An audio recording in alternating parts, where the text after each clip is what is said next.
Hello students, welcome to once again in RS Group of Schools online classes. Students, आज हम chapter 4 जो कि हिंदी पद्य का है उसमें भारतेंदु हरिश्चंद्र के द्वारा रचित कविता प्रेम माधुरी का वर्णन करेंगे। तो आइए शुरू करते हैं। कूके लगी कोयले कदम्बन पे बैठ फेर, धोए धोए पात हिल हिल सर से लगे। कवि ने इस छंद में वर्षा ऋतु के आगमन पर दृष्टिगोचर होने वाले विविध प्राकृतिक दृश्यों का वर्णन किया है। कवि कह रहा है, कूके लगे कोयले कदम्बन पे बैठ फेरी। वर्षा ऋतु आने पर कोयले फिर कदम्ब के वृक्षों पर बैठकर कूकने लगी है। धोए धोए पात हिल हिल सर से लगे। वर्षा के जल से धुले हुए वृक्षों के पत्ते वायु में हिलते हुए शोभा पाने लगे। बोले लगे दादुर मयूर लगे नाचे फेरी। मेंढक जो है वो बोलने लगे हैं, मयूर मोर नाचने लगे हैं।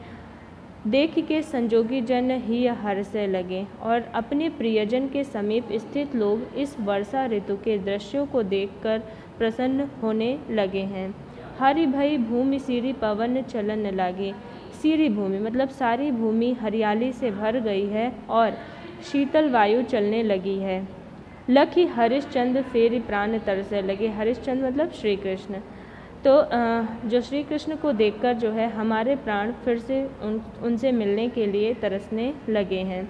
फेरी झूमी झूमी वर्षा की ऋतु आई फेरी। झूमते हुए बादलों के साथ यह वर्षा ऋतु फिर आ गई है। बादल निगोरे झुकी झुकी बरसे लगे। और जो ये निगोरे बादल हैं वो झुक झुक कर फिर से बरसने लगे हैं। नेक्स्ट है, जिय पे जो होई अधिकार तो विचार कीजिए, लोक लाज भलो बुरो भले निर्धारिये।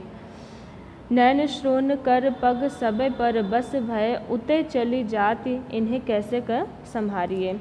अब प्रस्तुत लाइनों में क्या कह रही हैं कि गोपियाँ जो हैं वो उद्धव के सम्मुख अपने कृष्ण प्रेम जनित विवशता का वर्णन कर रही हैं और कह रही हैं कि गोपियाँ कहती हैं कि हे उद्धव, यदि हमारा अपने मन पर अधिकार होता, जिये पे मतलब अपने मन पर अधिकार होता, तो विचार कीजिए, लोक लाज भलो बुरो भले निर्धारिये। अगर यदि हमारा मन पर अधिकार होता तो तभी तो हम लोक लाज अच्छे बुरे आदि का निर्धारण कर सकते हैं। नयन मतलब नेत्र, श्रोण कान, कर हाथ पग पैर। हमारे नेत्र कान हाथ पैर सभी तो परवश हो गए यानी दूसरे के वश में हो गए हैं। उते चली जाति इन्हें कैसे कै संभारिए। और ये तो बार बार श्री कृष्ण की ओर ही चले जा रहे हैं, हम इनको कैसे संभालें। हरिश्चंद्र भई सब भात सो पराई, हम इन्हें ज्ञान कहे कहो कैसे के निवारिये।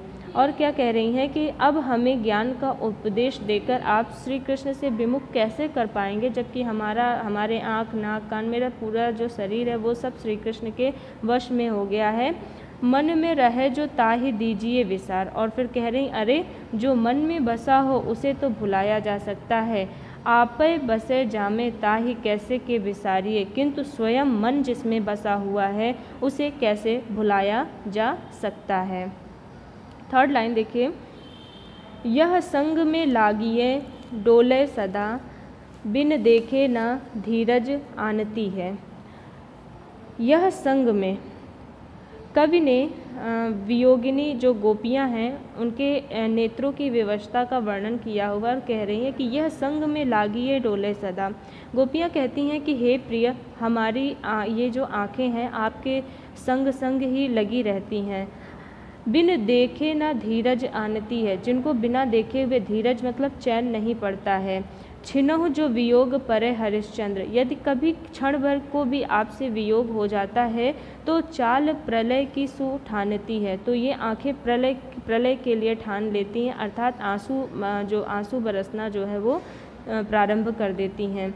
बरनी में थिरे न झपे उझपे, ये कभी बरौनियों में स्थिर नहीं रह पाती हैं, कभी बंद होती हैं तो कभी खुलती हैं। पिए प्यारे तिहारे निहारे बिना, अखियाँ दुखियाँ नहीं मानती हैं। और कह रही हैं कि पलकों में बंद होना तो इन्हें जैसे आता ही नहीं है।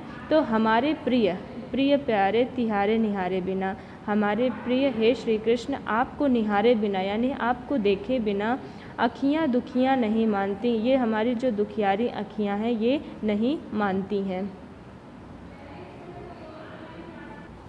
इसके बाद 4th लाइन देखिए, पहले बहु भांति भांति भरोसो दियो, अब ही हम लाई मिलावती हैं। हरिश्चंद्र भरोसे रही उनके, सखियाँ जो हमारी कहावती हैं।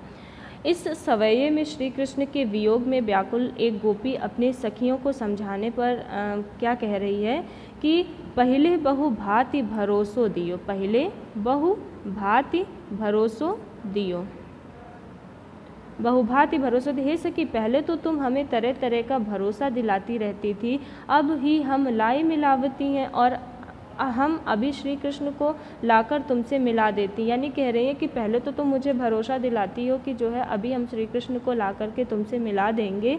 हरिश्चंद्र भरोसे रही उनके, जो मेरी अपनी सखियां कहलाती हैं, मैं उनके ही विश्वास पर बैठी रही हूँ। सखियां जो हमारी कहावती हैं, जो मेरी सखियां कहती थी कि हम तुम्हें श्री कृष्ण से अभी मिला देंगे, मैं उनके विश्वास पर बैठी रही। अब वे जुदा हवे रही हमसो, तो अब क्या कह रही हैं कि लेकिन वही अब मुझसे अलग हो गई, तो अब वे जुदा हवे रही हमसो। श्री कृष्ण को मिलाने की अपेक्षा वे मुझे उल्टा सिखा रही हैं, उल्टा मिली को समझाओ, तो उल्टा हमें ही सिखा रही हैं। पहले तो लगाई के आग अरी, जल को अब आपहुँ धावती हैं। तो कह रही हैं कि पहले तो मेरे हृदय में प्रेम की जो आग है वो श्री कृष्ण के प्रति लगा दी, अब उसे बुझाने के लिए उस पर स्वयं ही जल डाल रही हैं। पहले तो लगाई के आग अरी, जल को अब आपू ही धावती है। अब आग लगाने के बाद स्वयं जो है जल डालकर उसे बुझा रही हैं। तो कह रही हैं ये कहाँ का न्याय है। अगली लाइन देखिए, ऊधव ऊधव ऊधव जो सूधव गहो वह मार्ग, ज्ञान की तेरे जहाँ गुदरी है, को नहीं सिख मानिह यहाँ, एक श्याम की प्रीत प्रतीत खरी है। अब फिर वही जो इस समय में भी गोपियाँ क्या कह रही हैं उद्धव जी से कि वे किसी भी प्रकार से उनके निराकार ब्रह्म के उपदेश को ग्रहण नहीं कर सकती। और क्या कह रहे हैं, उद्धव जो सूधो गहो वह मार्ग, हे उद्धव तुम उसी मार्ग पर सीधे चले जाओ। सूधो मतलब सीधे चले जाओ, मार्ग मतलब रास्ते पर वापस चले जाओ, जहाँ तुम्हारे ज्ञान की गुदड़ी रखी हुई है। ज्ञान की तेरे जहाँ गुदड़ी है, जहाँ पर तुम्हारे ज्ञान की गुदड़ी रखी हुई है। को नहीं सिख मानी है यहाँ, तुम्हारे उपदेश को कोई गोपी यहाँ ग्रहण नहीं करेगी। एक श्याम की प्रीत प्रतीति खरी है, क्योंकि श्री कृष्ण के यहाँ पर जितनी भी गोपियाँ हैं वो श्री कृष्ण के प्रेम में जो है विश्वास रखती हैं। तो हे उद्धव, यहाँ सभी ब्रजबालाएँ जितनी भी गोपियाँ सब एक जैसी हैं, कोई भिन्न नहीं है। ये ब्रजबाला सब एक सी, सब एक जैसी हैं। हरिश्चंद्र जो मंडली ही बिगड़ी है, और कहती हैं कि यहाँ तो सारी जो है गोपियाँ सब एक जैसी हैं। यदि इनकी तो पूरी मंडली ही बिगड़ी हुई, आप किस किस को समझाओगे, पूरी मंडली ही खराब है। एक जो होए तो ज्ञान सिखाई, अगर कोई एक होता तो आप उसको ज्ञान सिखाती, लेकिन कूपही में यहाँ भांग पड़ी है, लेकिन यहाँ तो पूरे कुएं में ही भांग पड़ी है। अर्थात क्या कह रही हैं, कहने का तात्पर्य क्या है कि सभी श्री कृष्ण के प्रेम रस में इस तरह से पागल हो गई हैं, इसलिए जो तुम्हारा उपदेश है वो देना बेकार है। अगली लाइन में क्या है, सखी आयो बसंत ऋतुन को कंत। एक गोपी, इसमें भी जो है बसंत ऋतु के आगमन पर गोपियों की जो दशा है उसका चित्रण किया गया है। तो सखी आयो बसंत ऋतुन को कंत, तो एक गोपी कृष्ण विरह से पीड़ित होकर दूसरी सखी से क्या कह रही है कि सखी से अपनी जो अंदर की आंतरिक स्थिति है उसको व्यक्त करते हुए कहती है कि हे सखी, ऋतुओं का स्वामी जो बसंत है वो आ गया है। सखी आयो बसंत ऋतुन को कंत, जो ऋतुओं का स्वामी बसंत है वो आ गया है। चहुदिस फूली रही सरसों, और चारों दिशाओं में, चहुदिस मतलब चारों दिशाओं में जो है वो पीले पीले जो सरसों के फूल हैं वो खिल गए हैं। बर शीतल मंद सुगंध समीर, और अत्यंत सुंदर शीतल मंद और सुगंधित वायु, समीर क्या होती है, वायु बह रही है। सतावन हार भयो गरसो, किंतु बसंत ऋतु का मादक वातावरण जो भी ये बसंत ऋतु का वातावरण है उससे हम लोग हार गए हैं, क्योंकि श्री कृष्ण के बिना मुझे पूर्ण रूप से कष्टदायक प्रतीत हो रहे हैं। अब सुंदर सामरो नंद किशोर, नंद नंदन श्री कृष्ण हमसे यह बताकर गए थे कि मैं परसों तक मथुरा से लौट आऊँगा। अब सुंदर सामरो नंद किशोर, वो जो सुंदर सामरा नंद किशोर है, क्या कह के गए थे कि कहे हरिश्चंद्र गयो घर सो, कि उन्होंने कहा था कि मैं परसों तक मैं जा रहा हूँ तो जल्दी ही वापस आ जाऊँगा। जब वो घर से गए थे, परसों को बिताए दियो बरसों, और कह रहे थे कि मैं परसों तक मथुरा से लौट आऊँगा, परंतु उन्होंने परसों के स्थान पर वर्षों बिता दिए, वर्षों व्यतीत कर दिए हैं।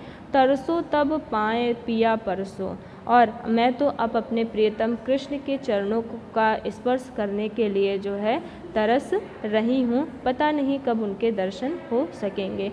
मतलब जो है यहाँ पे है क्या कह रहा है कि जो है सखी जो है अपनी मनोदशा को व्यक्त कर रही है, और ऋतुओं का स्वामी बसंत आ गया है, सरसों फूल गए हैं, शीतल मंद हवा बह रही है, किंतु कह रही हैं कि जितना भी वातावरण है ये मुझे श्री कृष्ण के बिना जो है कष्टदायक लग रहा है।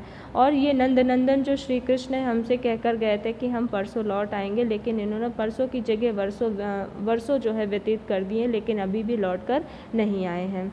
अगली लाइन में देखिए, इन दुखियान को न चैन सपने मिलियो, इन दुखियान को न चैन सपने मिलियो। अब इसमें भी श्री कृष्ण के विरह में व्याकुल गोपियों के नेत्रों की व्यथा का वर्णन जो है यहाँ पर कवि कर रहा है, और कह रहा है कि इन दुखियान को न चैन सपने मिलियो।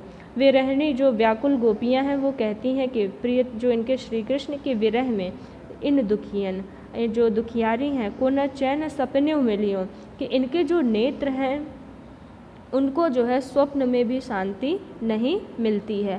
तासो सदा व्याकुल विकल अकुलाएंगे, क्योंकि इन्होंने कभी स्वप्न में भी श्री कृष्ण के दर्शन नहीं किए हैं, सपने में भी उनको कभी श्री कृष्ण ने दर्शन नहीं दिए हैं। तासो सदा व्याकुल विकल अकुलाएंगे, क्योंकि इसलिए जो है ये सदा प्रिय दर्शन के लिए जो है वो व्याकुल होती रहेंगी। प्यारे हरिचंद जू की बीती जान औधी, कह रही हैं कि अगर जो है प्रियतम यानी श्री कृष्ण के लौट आने की अवधि को बीतती हुई जानकर जो है मेरे प्राण इस शरीर से निकल रहे हैं। उनको लग रहा है कि प्यारे हरिश्चंद्र की जो अवधि थी वो बीतती जा रही है, तो प्राण चाहत चले पे ए तो संग न समाएगी। और कह रही हैं कि जो है प्रियतम के लौट आने की जो अवधि को बीतती हुई जानकर मेरे जो प्राण है वो शरीर से निकलते जा रहे हैं, परंतु मेरे मरने पर भी ये नेत्र जो है वो प्राणों के साथ नहीं जाएंगे। देखो एक बारहु न नैन भर तो ही याते, और कह रहे क्योंकि इन्होंने अपने प्रियतम श्री कृष्ण जी को एक बार भी नैन भर कर नहीं देखा है। जौन जौन लोक जय हैं तहाँ पछताएगी, इसलिए जिस किसी भी लोक में ये नेत्र जाएंगे वहाँ ये पश्चाताप ही करेंगे। बिना प्राण प्यारे भय दरस तुम्हारे है, तो हे उद्धव तुम श्री कृष्ण से कहना कि हमारे नेत्र जो है वो मरेहों पे आंखें ये खुली ही रह जाएंगी, कि मरने के पश्चात भी, क्योंकि तुम्हारे जो हमारे श्री कृष्ण हैं उनके जो है दर्शन नहीं हुए हैं, तो इसलिए हमारे नेत्र जो है वो मरने के पश्चात भी तुम्हारे दर्शन की प्रतीक्षा में खुले रहेंगे। अर्थात यहाँ पे क्या कह रहा है कि जो है श्री कृष्ण ने उद्धव को गोपियों के पास भेजा था, तो क्या कह रही हैं कि प्रियतम जो श्री कृष्ण के विरह में व्याकुल इन नेत्रों को स्वप्न में भी शांति नहीं मिलेगी, क्योंकि इन्होंने कभी स्वप्न में भी श्री कृष्ण के दर्शन नहीं किए हैं, इसलिए सदा प्रिय दर्शन के लिए व्याकुल रहेंगी। और कह रही हैं कि श्री कृष्ण के लौट आने की जो अवधि थी वो बीतती जा रही है, और मेरे प्राण इस शरीर से निकल कर जाना चाहते हैं, परंतु ये मरने के बाद भी जो है जहाँ जहाँ पर भी जाएंगे वहाँ पश्चाताप ही करेंगे। तो हे उद्धव तुम श्री कृष्ण से कहना कि हमारे नेत्र मृत्यु के पश्चात भी तुम्हारे दर्शन की प्रतीक्षा में खुले रहेंगे। तो यहाँ पे जो है श्री कृष्ण पूरे जो चैप्टर का जो थीम है वो ये है कि भगवान श्री कृष्ण जो है वो मथुरा के चले जाने पर उनके वियोग में जो गोपिकाएं हैं वो बहुत दुखी हैं। और मथुरा जाते समय श्री कृष्ण ने गोपिकाओं से कहा था कि वो परसों आ जाएंगे, लेकिन परसों की जगह वर्षों बीत गए हैं, लेकिन श्री कृष्ण अभी भी वापस नहीं आए। तो उद्धव गोपिकाओं को निर्गुण ब्रह्म की उपासना का संदेश देते हैं और उत्तर में गोपिकाएं कहती हैं कि हम लोगों का मन पूरी तरह से श्री कृष्ण में लीन है, अतः श्री कृष्ण से जो है हमारा मन जो है वो अलग नहीं हो सकता है।